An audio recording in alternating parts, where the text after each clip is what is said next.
Sapulcināt vienvietu mopēdu īpašniekus un vienkārši antīkās tehnikas mīļotājus ar šādu mērķi Dzīrēs Kuldīgā jau tradicionāli norisinājās mopēdu festivāls Dzintara istaba. Pasākuma organizators Dzintars Kuršinskis stāsta, ka šādu sajietu rīko jau 4. gadu, un katram tā dalībniekam vispirms jāpiedalās tādās kā orientēšanās sacensībās. Starts bija no manām lauku mājām, Kurmalas pagastā. Trasa bija kā rallija reidā ar pagriezieniem, kilometrāžu attālumiem, kontrolu punktu, kur ir jautājumi kaut kādu uzdot par tehnikas līniju vai par pilsētas nozīmīgām vietām. Un ne bez iemesla šādu pasākumu rīko tieši Dzintars. Viņš pats ir antīkās tehnikas liels cienītājs, kā arī diezgan iespaidīgs mopēdu kolekcijas īpašnieks. Interesi par ko šādu gan viņam uzradusies pavisam nejauši. Skolas laikā sāk kolekcionēt monētas, petrolija lampas bija, un tad 96.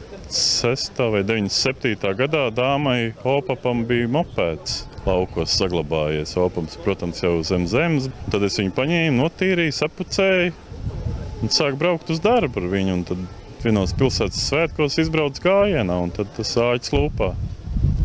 Tā sākās mopēdu kolekcionēšana. Viens piedāvāja, otrs, un tā aizgāja. Patreiz manā kolekcijā ir 58 dažādi mopēdu modeļi, kur ir savākti 9 gadu laikā. Un vecākais spēkrats ir 55. gada motovelosipēds, kas ir ražots Rīgā. Festivālā šoreiz piedalījās 12 mopēdu īpašnieki, kas ceļu veikuši no Rīgas, no Aiviekstes, tālākie viesi pat no Lietuvas. Pēc tam 2 stundu garumā pie Kuldīgas Pareizticīgo baznīcas ik viens interesants mopēdus varēja apskatīt izstādē.